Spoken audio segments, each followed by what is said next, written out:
And the underlying principle for this burden of proof is simple. Under our Constitution, every accused is presumed innocent until proven otherwise. An accused has in her favor the presumption of innocence, which the Bill of Rights guarantees.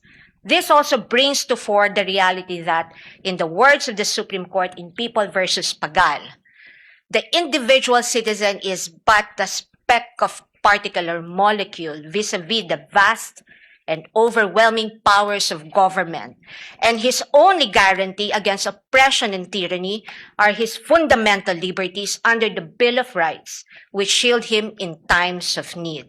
Sa madaling salita, kinikilala ng ating saligang batas na sa bawat paglilitis, ang isang individual ay nahaharap sa malalim at napakalaking makinarya ng buong Estado.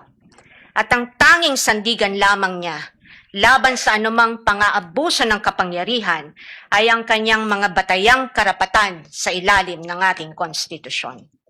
Kaya't mahalagang linawin na sa gitna ng pagtatangkang ikondisyon ang kaisipan ng mamamayang Pilipino at sa gitna ng walang humpay na komentaryo sa mga pampublikong espasyo, wala pang maituturing na anumang ebidensya o alegasyon na napapatunayan ng prosekusyon sa simpleng dahilan na ang bawat ebidensya ay kailangang dumaan muna sa paglilitis at pagsusuri ng korteng may tanging kapangyarihan sa ilalim ng ating saligang batas.